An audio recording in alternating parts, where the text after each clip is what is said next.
नमस्कार, मैं रोशन हूँ और मेरे साथ हैं वरिष्ठ पत्रकार अजय बुआ। अजय जी, आपका बहुत-बहुत स्वागत है। नमस्कार। अजय जी महाराष्ट्र की राजनीति को बहुत अच्छी तरह समझते हैं, उसकी जो पल्स होती है वो समझते हैं। चूँकि करीबन 5 साल के बाद महाराष्ट्र में लगभग 2022 के बाद महाराष्ट्र के जो लोकल बॉडी चुनाव हैं वो हो रहे हैं और आज हैं। उसका एक राजनीतिक महत्व होता है और ख़ासकर बीएमसी का, कि जो बीएमसी जीतेगा वही महाराष्ट्र का विधानसभा चुनाव भी जीतेगा। और चूँकि उसका बजट बहुत ज़्यादा होता है तो पूरी पॉलिटिकल पार्टियाँ वहाँ लग जाती है। जैसे कि बीएमसी हो गया, ऐसे एक हैदराबाद म्यूनिसिपल कॉरपोरेशन का है। कुछ जो कॉरपोरेशन है उनकी एक अपनी महत्व होता है। उसी पर हम बात करेंगे अजय जी से। अजय जी, जी। महाराष्ट्र का चुनाव हो रहा है। महाराष्ट्र के लोकल निकाय 29 है। 2017 की बात करें हम तो उसमें मोस्टली जो थे शिवसेना बीजेपी के पास ही थे। और उसके बाद फिर वो जो रिजर्वेशन का मामला गया, फिर सुप्रीम कोर्ट गया और अब जाके चुनाव हो रहे हैं। जी। तो इस बीच में कुछ राजनीतिक घटना, बड़ी बड़ी घटनाएं घटी हैं। जैसे शिवसेना टूट गई, शरद पवार गुट जो था एनसीपी टूट गई। जी। और अभी दोबारा से जो शिवसेना में जो दोनों भाई हैं, उद्धव ठाकरे और राज ठाकरे, उनमें फिर दोस्ती हो रही है। और जो शरद पवार की पार्टी में भी स्थानीय निकाय में कहीं कहीं कुछ आपस में उनका कोई गठबंधन हो रहा है। तो कैसे आप इस स्थानीय चुनाव को देख रहे हैं? बेसिकली महाराष्ट्र में लगभग 5 सालों से स्थानीय निकाय के चुनाव हुए नहीं थे। रिजर्वेशन वाला मामला था, कोर्ट में केस फंसी हुई थी।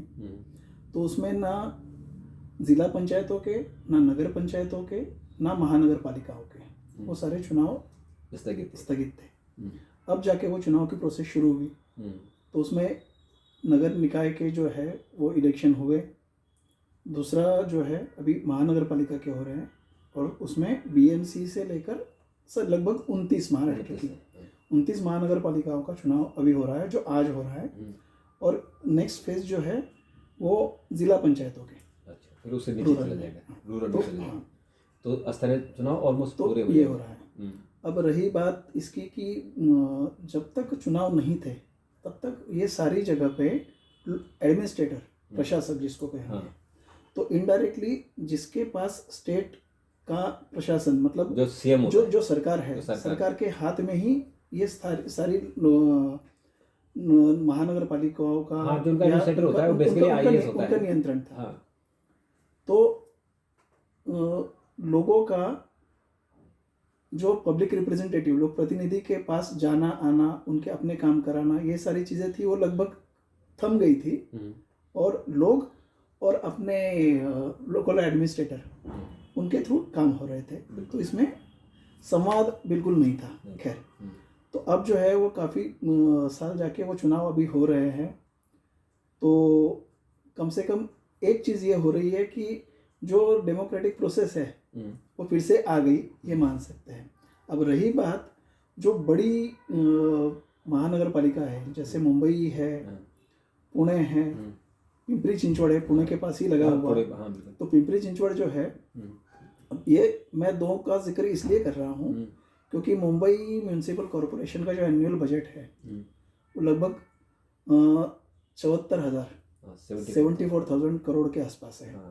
जो किसी नॉर्थ ईस्ट के, मान लो छोटे राज्यों से भी बड़ा है, या कई मंत्रालयों से ज़्यादा है सेंटर के, वो एक है। और दूसरा पुणे और पिंपरी चिंचवड़ म्यूनिसिपल कॉरपोरेशन।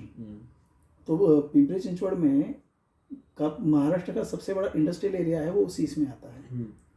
तो उसका भी रेवेन्यू और उसका भी बजट जो है वो अच्छा खासा है। दूसरी चीज़ ये कि मुंबई जो है वो फाइनेंशियल कैपिटल है और देश की, और महाराष्ट्र की कैपिटल है, स्टेट कैपिटल है। और पुणे जो है वो कल्चरल कैपिटल है। बिल्कुल। जैसे देश में कहीं से अगर मैसेज पहुंचाना है तो आप दिल्ली से मैसेज पहुंचाओ, ये चीज़ जैसे दिल्ली के लिए कही जाती है, वैसे ही महाराष्ट्र में मैसेज पहुंचाना है तो मुंबई में मैसेज पहुंचाओ, मुंबई से पहुंचाओ या तो पुणे से पहुंचाओ, वो पूरे महाराष्ट्र में पहुंच जाती है। क्योंकि एक कैपिटल कल्चरल कैपिटल, तो दोनों जगह वो सिंबॉलिक बड़ी है। बिल्कुल। तो वहाँ पे जिसकी पावर आएगी, या हर कोई वहाँ पे पावर सत्ता में आना चाहेगा कि वहाँ से, जैसे आपने जिक्र किया, हालांकि वो जिक्र थोड़ा सा आधा अधूरा है कि जिसकी मुंबई में सत्ता आती है तो उसका राज्य की विधानसभाओं में सत्ता पाने का रास्ता खुल जाता है, वो है। एक हद तक। लेकिन जो विधानसभा चुनाव हुए थे तो विधानसभा चुनाव में ऐसी कोई बात थी नहीं।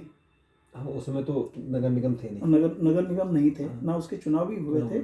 लेकिन जो लोकल सेंटिमेंट या मुंबई में हमेशा इलेक्शन जो रहा है वो स्थानिक इशू पर, भूमिपुत्रों पर। हालांकि सारे इसमें होता है, लेकिन चूंकि मुंबई है, महानगरी है, कहे तो इंटरनेशनल सिटी है, हाँ, लेकिन तो वहाँ पे इश्यूज जो है वो लोकल रहेंगे ही रहेंगे, भूमिपुत्रों का ही रहेगा, लेकिन फिर स्थानिक वर्सेस बाहरी ये वाला भी इशू रहेगा। तो मुझे एक चीज़ बताइए, जो बार बार बात आती है वहाँ पर कि मराठा आंदोलन बहुत तेज हुआ और मराठियों को आरक्षण के लेकर इतना बड़े बड़े आंदोलन हुए जी, उसमें उद्धव ठाकरे भी यही बात कहते हैं, उसमें राज ठाकरे यही बात कहते हैं, तो सुप्रीम कोर्ट ने कुछ उसमें दिया है रिजर्वेशन मराठा को? नहीं,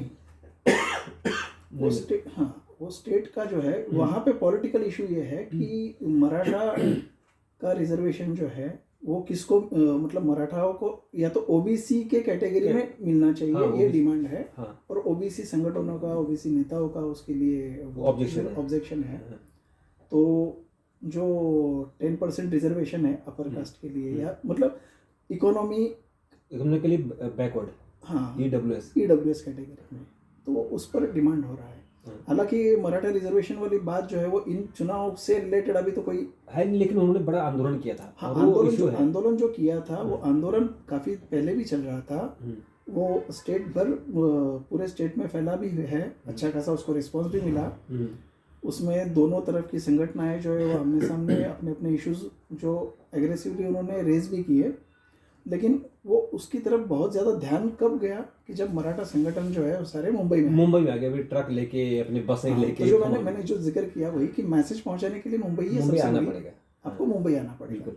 तो अब ये बताइए कि जो विधानसभा का चुनाव हुआ जी, उसमें आंकड़े आपके पास हैं, उसमें शिवसेना जो उद्धव ठाकरे की, ऐसा लग रहा था कि उद्धव ठाकरे को एक सेंटिमेंट उसके फेवर में, पर ऐसा हुआ नहीं है। हाँ, बीजेपी और जो धड़ा टूटा था, यानी एकनाथ शिंदे को वोट दिया लोगों ने, थम्बिंग मेजोरिटी से वहाँ सरकार बन गई। अभी आपको क्या लग रहा है कि उद्धव ठाकरे का कुछ रहेगा, क्योंकि उद्धव ठाकरे, राज ठाकरे ने यहाँ पर हाथ मिला दिया है, उसका क्या इम्पैक्ट होने वाला? देखिए, इससे पहले जो चुनाव हुए थे 2017 में, तो उस समय जो थी शिवसेना वो बीजेपी के साथ थी। नहीं, हाँ, शिवसेना अलग लड़ी थी। बीएमसी, अब हम जो अब बात करेंगे वो मुंबई म्यूनिसिपल कॉर्पोरेशन, जिसको बॉम्बे म्यूनिसिपल बीएमसी के लिए, तो उसमें शिवसेना अलग लड़ी थी, बीजेपी अलग लड़ी थी। राज ठाकरे की पार्टी जो है महाराष्ट्र नवनिर्माण सेना, वो भी अपनी अलग लड़ी थी, और कांग्रेस है, और शरद पवार वाली एनसीपी, मतलब यूनाइटेड शिवसेना और यूनाइटेड एनसीपी, कांग्रेस, बीजेपी और एमएनएस, ये सब अलग अलग लड़े थे। हाँ, ये अलग अलग लड़े थे। तो उसमें बीजेपी, शिवसेना नंबर 1 पे थी। शिवसेना को शायद 84 के, मुंबई में जो है वो 227 वार्ड है म्यूनिसिपल कॉर्पोरेशन में, तो 84 कॉर्पोरेटर शिवसेना के चुन के आए थे, बीजेपी के 82 चुन के आए थे, एमएनएस के कुछ लोग थे, कुछ इंडिपेंडेंट, और कांग्रेस के लगभग 34 के आसपास थे। ठीक है, खैर वो इनके भी कम थे, एनसीपी के और एमएनएस के भी कम थे।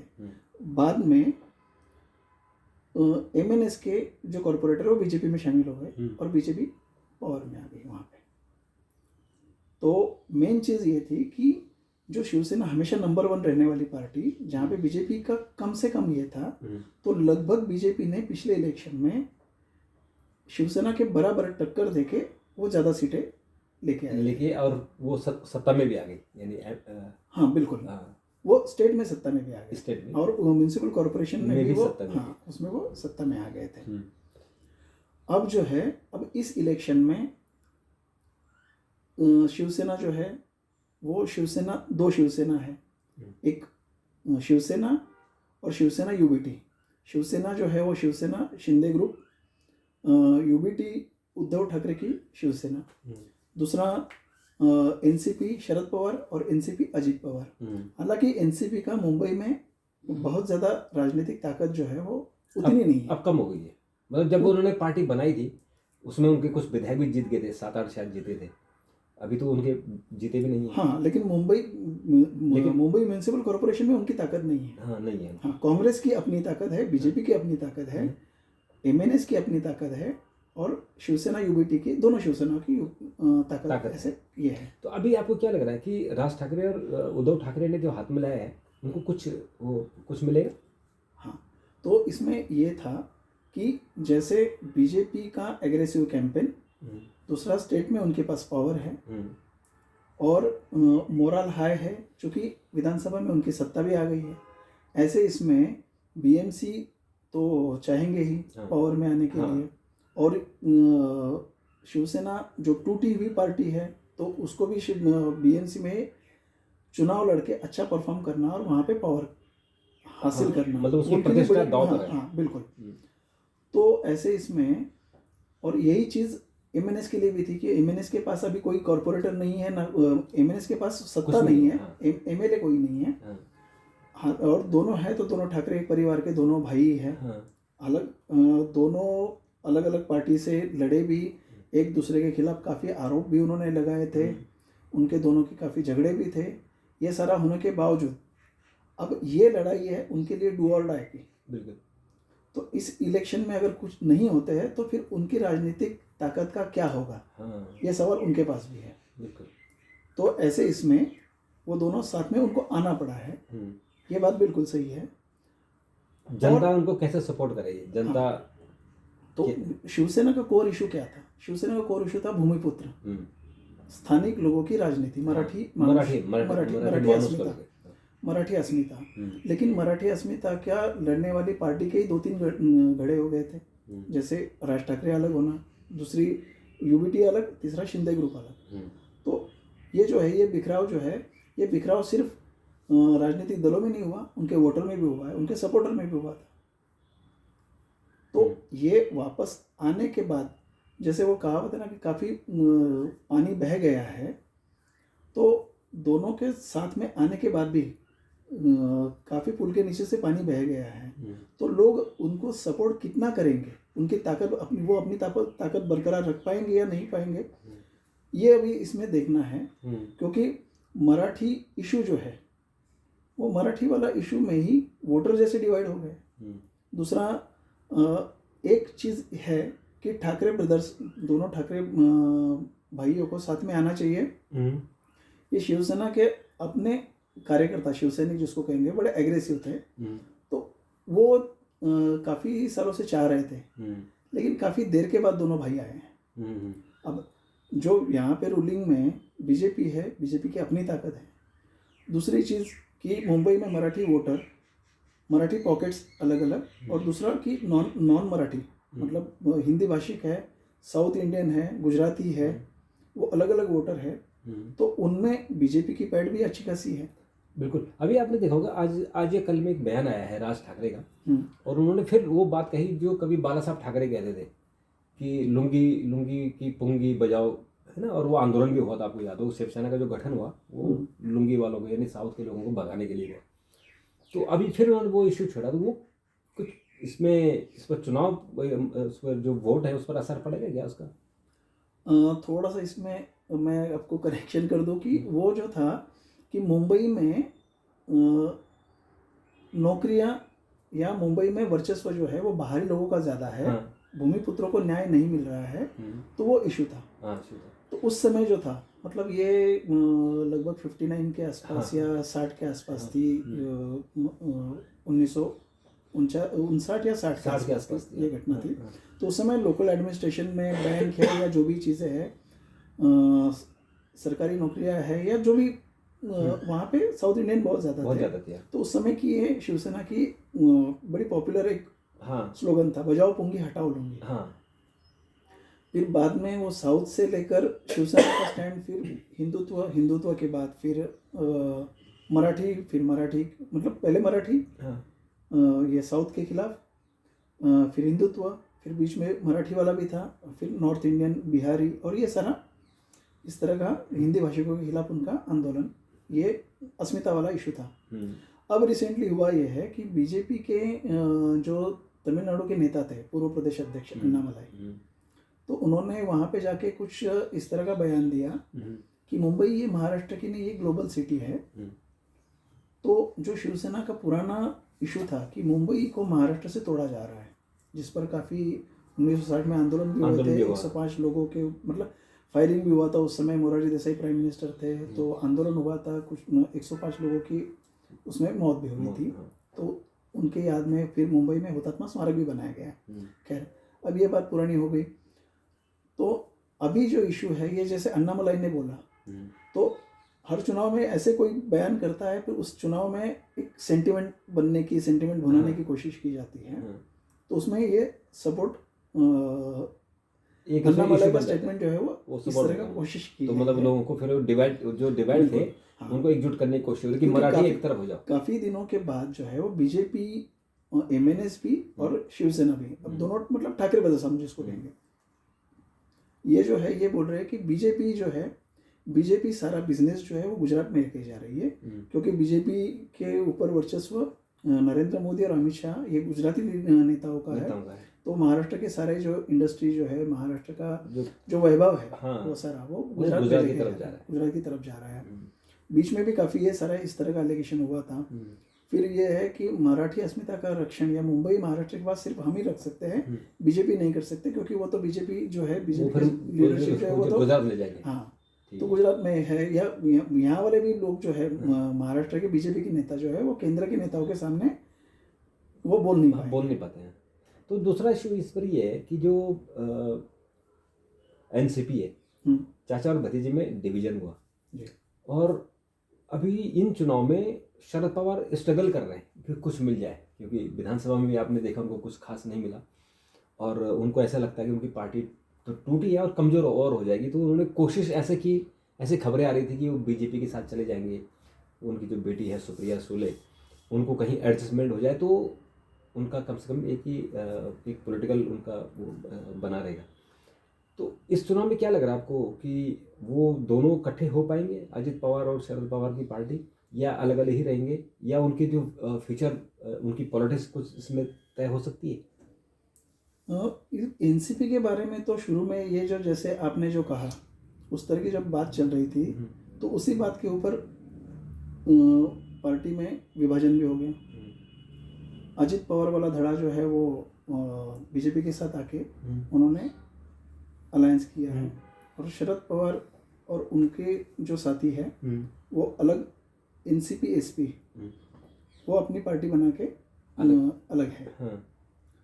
तो इस चुनाव में, म्युनिसिपल कॉरपोरेशन के इलेक्शन में, जहाँ पे लोकल एडजस्टमेंट हर जगह पे एक अपना अपना महत्व रखता है। जैसे मतलब नेताओं में ज़्यादा रहता है, नेताओं में जो पॉपुलर लीडर है उसको चुनाव लड़ाया जाए, चाहे किसी पार्टी का नहीं, लेकिन म्युनिसिपल कॉरपोरेशन में इश्यूज जो होते हैं वो लोकल होते हैं। और दूसरी चीज़ कि लोकल नेता जो है वो अपने लेवल पे, अपनी जगह पे अंडरस्टैंडिंग उनकी होती है, उस तरह की वो राजनीति करने की कोशिश करते हैं। जैसे आपने बीच में खबरें देखी होगी कि अंबरनाथ में, मुंबई के पास वाला ही अंबरनाथ कॉरपोरेशन में, वहाँ पे बीजेपी और कांग्रेस ये साथ में आए हैं, उनका अलायंस हो गया है, ये वाली खबरें आई।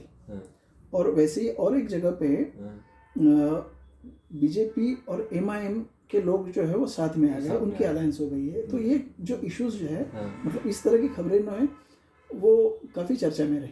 अच्छा, हाँ, मतलब एक लोकल लेवल पर वहाँ क्या इशू है, कौन लीडर चुनाव जीत सकता है, बिल्कुल, उसलिए उन्होंने कोलैबोरेशन कर दिया है, उन्होंने गठबंधन अलायंस जो किया जी, ये होगा। हाँ, ये होता है। लेकिन इसमें क्या है कि काफ़ी दिनों से दोनों एनसीपी, जैसे ठाकरे ब्रदर्स साथ में आने के बाद दोनों एनसीपी भी साथ में आएंगी क्या, ये जो बातें चल रही थी। तो इस चुनाव में पुणे में है या पिंपरी चिंचवड़ में है और जगह पे है, तो लोकल एडजस्टमेंट में तो पुणे में तो दोनों एनसीपी साथ में आई भी और साथ में चुनाव भी लड़ रही है।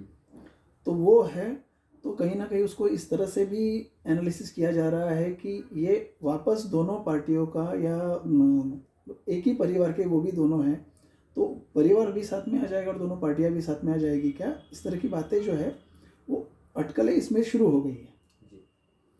हालांकि ये यहाँ पे वो मर्जर हो जाएगा, ये अंडरस्टैंडिंग सिर्फ इस चुनाव की है या इसके बाद भी है, ये कह पाना अभी मुश्किल है। तो अगर मान लीजिए नहीं आते हैं तो फिर बात की बातें जो है कि यहाँ पे कैबिनेट एक्सपेंशन में किसी को सीट मिलेगी या नहीं मिलेगी, वो बात अलग होती है। वो अलग होती है जी। तो मुझे लगता है कि आज वहाँ पर वोटिंग होगी और इसके रिजल्ट मेरे ख्याल से 1-2 दिन में इसके आने वाले हैं। हाँ, जल्दी आ जाएंगे। जल्दी आ जाएंगे, तो जैसे आएंगे फिर हम उस पर और चर्चा करेंगे। और चुनाव जब रिजल्ट आ जाएंगे तो रिजल्ट आने के बाद वहाँ दूसरी परिस्थितियाँ बन सकती हैं, कुछ और अलायंस बन सकते हैं या पार्टियों में विलय हो सकता है, ये सब चीज़ें भी हो सकती हैं। हाँ, उसके लिए काफ़ी क्योंकि इसमें पोजीशन किस पार्टी की कितने नंबर पे रहेगी। हाँ, क्योंकि सिर्फ बीएमसी का छोड़ दीजिए तो कुल मिला के सारे 29 म्यूनिसिपल कॉरपोरेशन में ये सारी शहरी निकाय हैं। हाँ, तो महाराष्ट्र अभी काफ़ी अर्बनाइज स्टेट है। हाँ, तो वहाँ पे जिसका असेंबली कॉन्स्टिट्यूंसीज भी उसमें ज़्यादा है। हाँ, तो अगर वहाँ पे जिसका वर्चस्व होता है तो उसके लिए अपने आप विधानसभा का और बाकी सारी चीज़ों का रास्ता साफ होता है। हालांकि स्टेट के असेंबली के इलेक्शन जो है अभी तो रिसेंटली हुए पिछले, हाँ वो तो हो गया, लेकिन अगले के हुए लिए लेकिन पॉलिटिकल पार्टी अपनी पोजीशन ले सकते हैं। ये मान लीजिए कि शिवसेना परेशान है, मतलब उद्धव ठाकरे की पार्टी, कि उनको लग रहा था कि हम सीएम बन जाएंगे और उनको लग रहा था कि जो सेंटिमेंट है कि इस पार्टी को तोड़ दिया और उनको धोखा दिया एकनाथ शिंदे ने, लेकिन वो काम नहीं किया और एकनाथ शिंदे को ज़्यादा सीटें मिल गई, वोट परसेंटेज भी उसका बढ़ गया। बिल्कुल। और ऐसे राज ठाकरे को भी कुछ नहीं मिला क्योंकि वो तो खैर चुनाव लड़ा नहीं, वो सोच रहे थे कि मैं चुनाव लड़ूंगा, लेकिन हुआ नहीं। तो क्या राजनीतिक स्थितियाँ बनेंगी, ये मुझे लगता है कि हम जैसे रिजल्ट आएगा उस पर हम एक बार फिर चर्चा करेंगे। और आपसे हम आग्रह करेंगे कि अगर आपके पास कोई इन्फॉर्मेशन हो, कोई आपके पास नई जानकारी हो, तो ज़रूर उस पर कमेंट कीजिएगा, हम जवाब देने की कोशिश करेंगे। अजय जी, आपने बात किया, आपका बहुत बहुत शुक्रिया। और हम जब रिजल्ट आएंगे फिर आपसे बात करेंगे। ज़रूर। बहुत बहुत धन्यवाद सर, नमस्कार।